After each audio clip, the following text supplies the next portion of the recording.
নমস্কার, দেখছেন Kolkata TV digital. আপনাদের সঙ্গে রয়েছে আমি শুভাঙ্গী। বড় পর্দায় আসছে হীরক রানীর দেশে, নাম ভূমিকায় জয়াপ্রদা থাকছে। আর কোন কোন চমক জানাবো আপনাদেরকে। রাজ্যে পালাবদলের পর জানা গিয়েছিল অভয়াকাণ্ড ঘিরে সিনেমা তৈরি করতে চলেছে শঙ্কুদেব পন্টা। উজ্জ্বল চট্টোপাধ্যায় সেই ছবির নামকরণ করেছিলেন তিলোত্তমা, কিন্তু ছবির প্রস্তুতি নেওয়ার আগে বদলে গেল পরিস্থিতি। নির্মাতাদের তরফ থেকে জানিয়ে দেওয়া হলো তিলোত্তমা নামে কোনো ছবি এই মুহূর্তে তৈরি করা হচ্ছে না, কারণ অভয়ার মা বাবা তারা কার্যত এই বিষয়ে প্রশ্ন তুলছেন এবং তারা বলছেন তারা তাদের মেয়েকে নিয়ে এরকম ছবি চান না।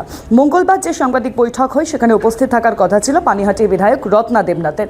অভয় আর মায়ের উপস্থিত থাকার কথা ছিল, কিন্তু এই দিন তিনি উপস্থিত ছিলেন না। তবে সাংবাদিক সম্মেলনে পরিচালক উজ্জ্বল চট্টোপাধ্যায় যা জানালেন সেটা আরও অনেক বড় চমক। তিলোত্তমার বদলে ঘোষণা করা হলো একটি নতুন ছবি। কি সেই ছবি? যার নাম হীরক রানীর দেশে। নাম ভূমিকায় অভিনয় করবেন জয়াপ্রদা।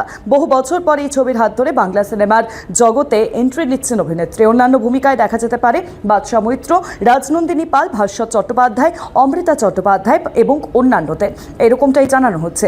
এক বছর ধরে তিলোত্তমা ছবিটি তৈরি করার জন্য তিনি রিসার্চ করলেও শেষ মুহূর্তে পরিচালক ঘোষণা করলেন যে এই ছবিটি তিনি করছেন না। নেপথ্যে কারণ হলো পরিবারের অসম্মতি। যদিও প্রথমে পরিবারের তরফ থেকে সম্মতি দেওয়া হয়েছিল, কিন্তু পরে তাঁরা আর সেই সম্মতি দেননি। তাই সিদ্ধান্ত বদল করে নতুন ছবির আনার কথা বলা হচ্ছে, যেই ছবির নাম হীরক রানীর দেশে, যেখানে মুখ্য ভূমিকায় দেখা যাবে জয়াপ্রদাকে। এবং এই সিনেমার দ্বারা বহু বছর পর আবারও জয়াপ্রদা তাকে বাংলা সিনেমায় দেখা যাবে। এরকম বিভিন্ন খবরের জন্য অবশ্যই নজর রাখবেন কলকাতা টিভি ডিজিটাল, পাশাপাশি কলকাতা টিভি পর্দায় কলকাতা টিভি রাত দিন 7 দিন।